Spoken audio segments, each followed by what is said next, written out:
Hello, and welcome back to another magical episode of Books and Tea with Katie, your corner for mystery, murder, magic, time travel, and kind of everything all in one.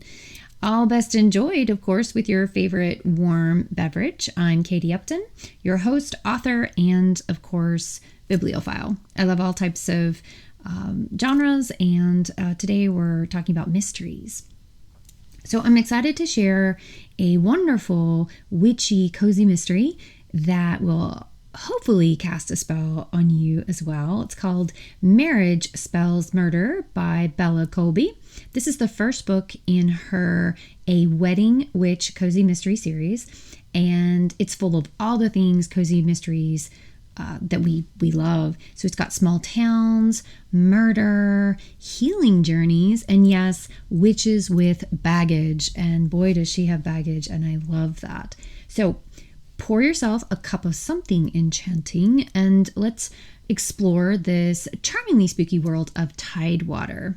Don't you love that name? I love that name. As always, when I do book reviews, I like to start with the blurb. So let's do that. She's a witch sworn off magic, but when peanuts poison the bad-tempered bridegroom, can she summon a solution before the killer gets away with murder? Skylar Blackwood hasn't used magic since the love spell she cast on her high school sweetheart backfired and ruined her marriage. Now she's a wedding celebrant in the sleepy seaside town of Tidewater, where the only magic is the fake kind performed by her friend and fellow outcast, Herb. But Skylar's peaceful life is turned upside down when the grumpy groom drops dead at the altar and Herb is arrested as a prime suspect. Worse still, Skylar's ex-husband, who she might still be a teeny bit in love with, shows up as the lead detective on the case. Skylar is going to need more than a touch of magic to find the murderer and get Herb out of prison while keeping her witch identity a secret and beating her doubting ex and solving the case. Together with Wolfie, her disgruntled gray wolf familiar, Skylar races to reveal who really killed Groomzilla as the body count continues to rise. If you like a twisty magical mystery to mull, second chance romance, quirky characters, and snappy dialogue with more snark than you can boil a brew at, join the fun in Marriage Spells Murder. Conjure your copy now to start solving the crime. Okay, that's the blurb. Very well written blurb. I think as an author myself, blurbs can be really difficult to write, and this one really grabs you. And it's a really good blurb. It's not the kind that I see sometimes that doesn't necessarily match the book. This matches the book perfectly. So a little bit about the author, though, at this point. Bella Colby. So Bella, according to her Amazon profile, Bella is the pen name for the witchy wordsmith behind this particular series, and it's a name inspired by her dog, which she calls slightly neurotic Red Fox Labrador. So when not plotting murder and mayhem, she likes to take long walks in the wild Welsh mountains. I'd love to visit the Welsh mountains. I have ancestry that goes back there. That just sounds so lovely. Bella can be found snuggled in blankets, sipping herbal tea, scheming new ways to keep readers guessing who done it as long as possible. And of course, Bella has got to be by her side. Bella dreams of one day discovering a secret stash of grimoires hidden in the attic. I love that. Hidden grimoires hidden in the attic, which enables her to turn the folks she doesn't like into toads. That's funny, because think about it. So if this takes me back to childhood, where with the fairy tales where you kiss a toad and it's a charming prince kind of thing, like they've learned their lesson or something. I wonder, that would be cool. So like you find these grimoires and then you turn like these bad people into toads, and then maybe when you kiss them, right, then they're actually make some good people. I don't know. Maybe there's a book there. I don't know. Maybe. Bella, if you're listening, I don't know. She loves snarky heroines who can save themselves. Yes, this is big. I love reading books where the heroines can save themselves. They don't need somebody else to save them. They obviously do have people around them and friends and stuff, but I just like that self-empowerment that I think a lot of females out there don't get taught. And so it's definitely in this series. And she also loves heroes who always have your back. She believes all romances deserve a second chance. That's sweet. So second chance romance. And every book should have a happy ending. And of course, that's unless you're the victim and then there's really not a happy ending there, but that's okay. It wouldn't be a murder mystery without it. You can find more about Bella Colby at on her website. Please check that out. It's www.bellacolby.com, which is BELLACOLBY.com. She also writes in other genres, so she's multi-talented, multifaceted. She writes YA fiction as Susanna Williams, and of course she has picture books as Susie W. So please check her out. I know a lot of people like to read multiple genres, and right now, again, I'm on the cozy mystery genre, and I will be branching out into other genres later on, but right now I'm focused on cozy mystery. I'm in that cozy mood. So without further ado, about this book, Marriage Spells Murder, I really, really appreciated the emotional depth of this book for the main character, who is Skylar Blackwood. Again, really cool names. I like that. Actually, it's weird because one of my books, it's a witch, kind of a witch cozy thing, is Skylar. So it's, I mean, obviously I love the character name, but Skylar Blackwood, it definitely sounds witchy. She's the main protagonist, but she's not just obviously magical. She's multi-layered like an onion would be. And I like to say she is more like onion rings, like fried onion rings, because there's so many layers in an onion. And then, of course, when you fry them, for me anyway, being living all over the United States, the South has some of the best fried onion rings ever. It's delightful, right? You take a bite and you're like, oh, wow, this is great. So she's very complex. She's multifaceted, multi-layered. She's not just quirky, and she's not just magical. I think that's not the only thing. So she's really four-dimensional. And this, since reading the blurb, she refuses basically to use her magic after that traumatic, teenage experience that ended her marriage. And this is a big part of the book. And I will not give spoilers here. I just like to say that, this is a recurring theme throughout the book. This refusal to use magic and not really wanting to. There's a good reason why, and again, I will not give spoilers here, but it does add a lot of depth to the story, which I really appreciate and love. We often see witches in mysteries or in the cozy mysteries, that subgenre.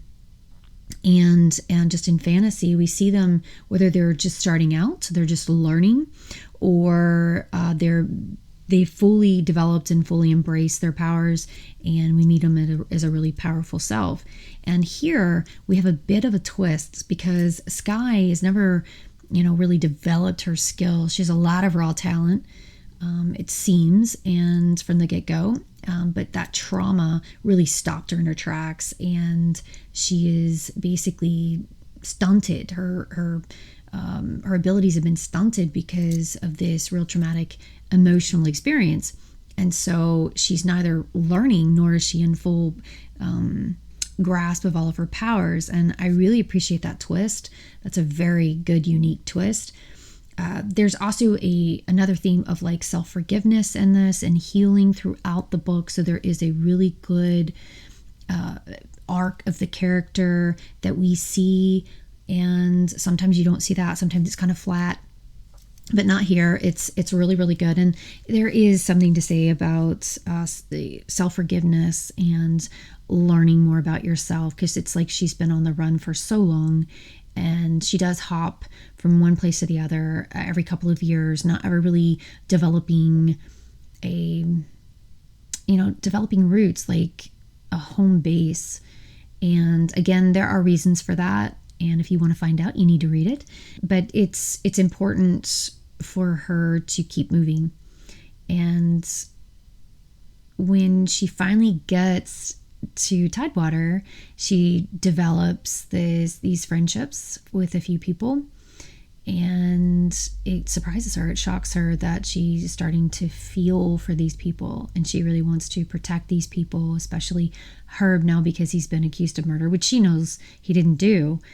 And so there's this path of self-forgiveness and in a bit of healing here. Now, it's not like she's completely healed and whole and completely arced out at the end of the book, because she's not.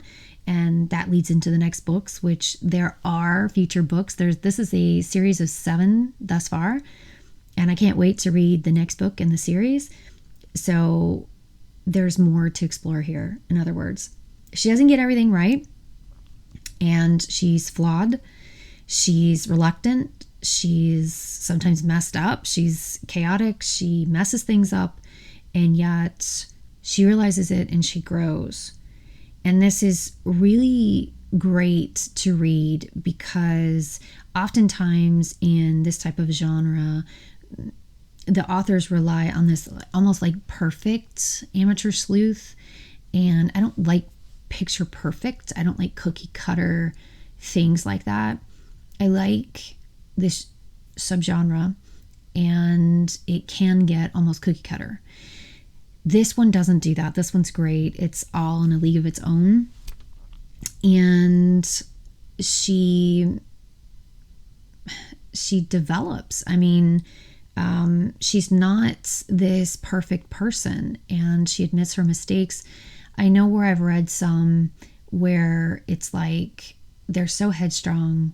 The main protagonist just keeps doing things, even though people and the other characters have told her, don't do this, don't do this. There's red flags. And it's like there's this flashing neon light saying, don't do it. And you're even almost screaming at the book, don't do it. This is not going to end well. It won't end well. And yet they do it anyway. And then they're like, somebody comes and rescues them, or they're like, haha, I got it. That annoys me. It irritates me. I don't like those books, and I generally don't finish those books. This is not this. This character, Skylar Blackwood, she learns from her mistakes. She doesn't repeat them. And in this book, and it's refreshing, and it's good, and it's very relatable. It's like what would happen in real life. And I really appreciate that.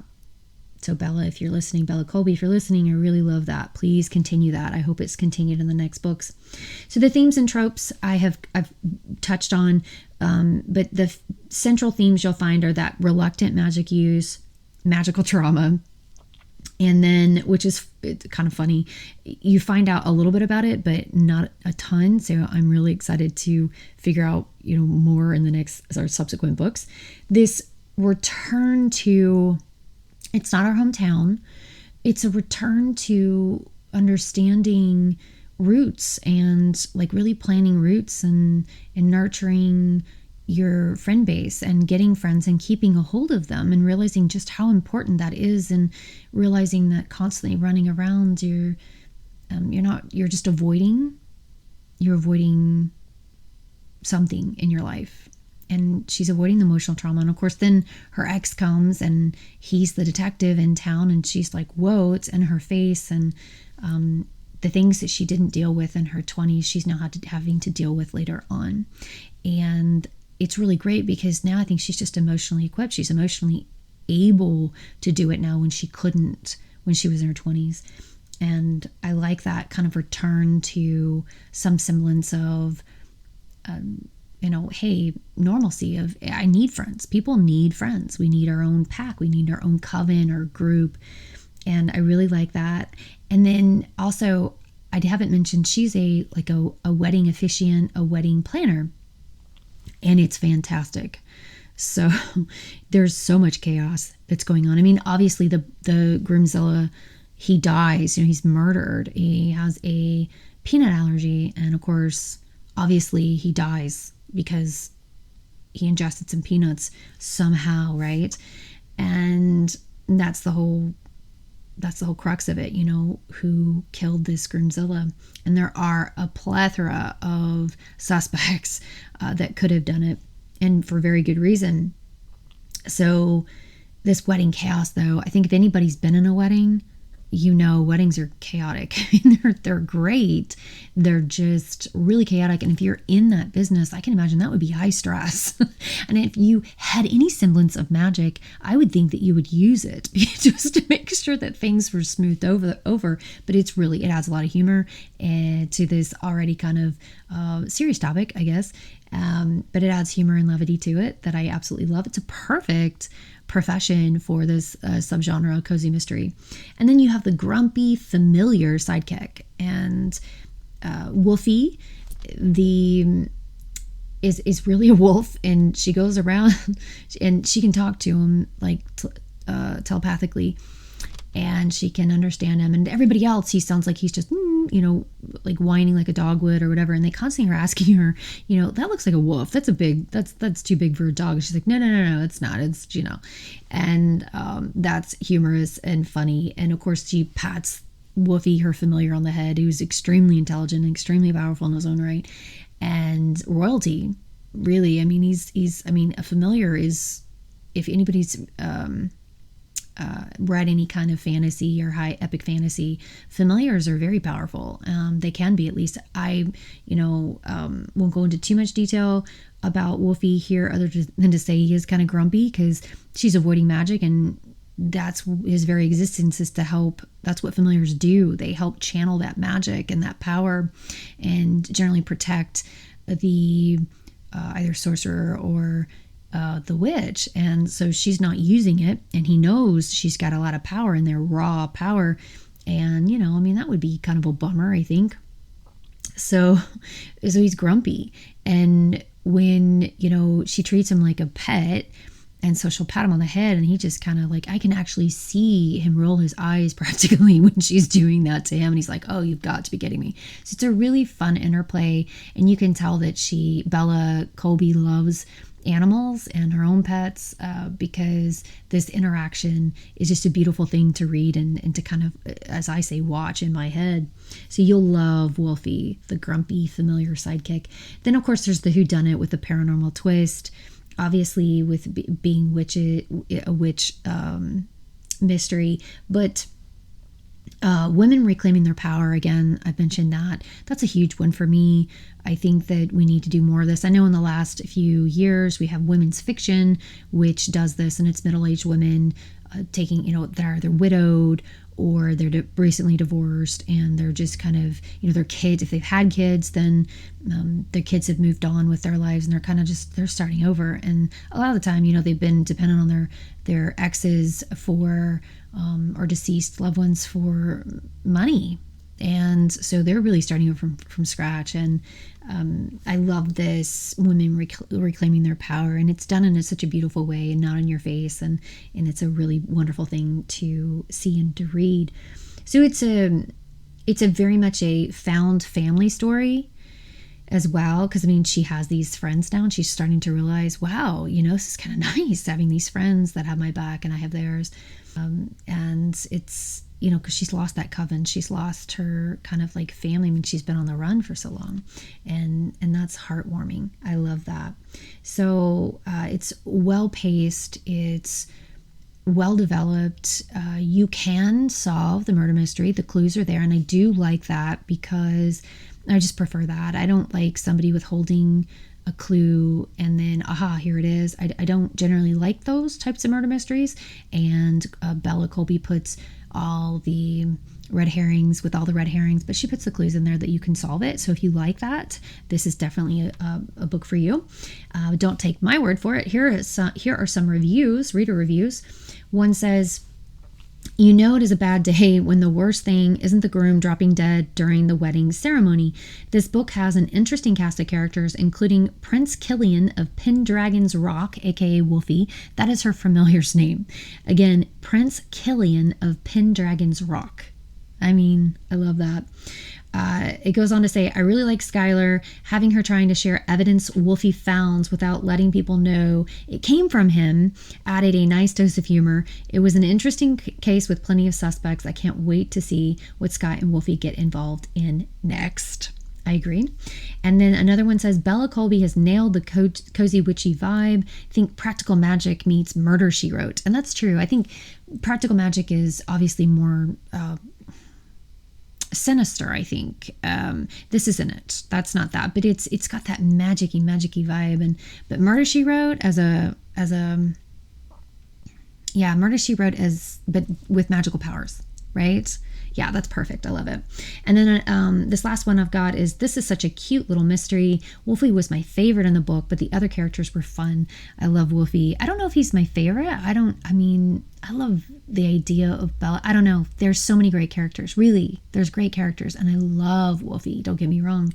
So I don't know, like, which one is yours? If you've read it, if you haven't, read it and then let me know which one's your favorite. As I said, she's got other books in the series, so there's 7 total right now. It's Marriage Spells Murder, and then book 2 is Perfect Day Pocus.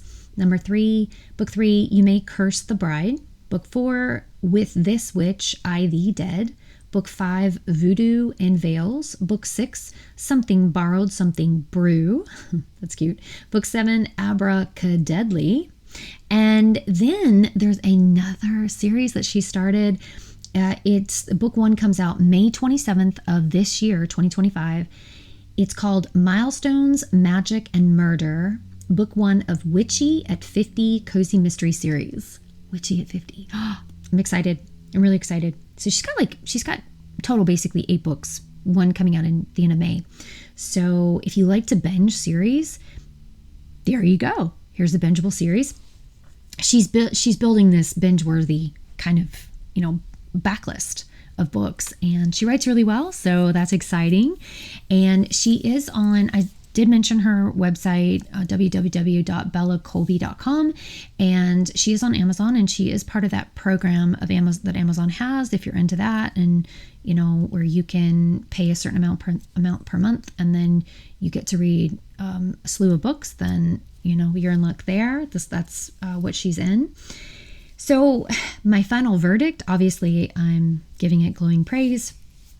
If you do love the subgenre of cozy mysteries with magical twists, and then you've got that emotional depth and of course the humor, Marriage Spells Murder is just a fantastic start to a promising series. I can't wait to read the rest of them. And so I would highly recommend it if you enjoy stories like that. And if you enjoy stories where the main character is trying to rebuild their life. And then of course they're solving murder and in the process, and then they're trying to come into their own at this later point in life. And I really would highly recommend this. So that's a wrap on this week's episode of Books and Tea with Katie. If you've read Marriage Spells Murder, again, I'd love to hear your thoughts. Send me a message or tag me on Blue Sky or YouTube. And you can find links, again, to Bella Colby's books in the show notes. And be sure to subscribe so you don't miss the next episode where we dig into another murder mystery. So until next time, happy reading, keep the kettle on, and don't trust anyone at the May Day Fair.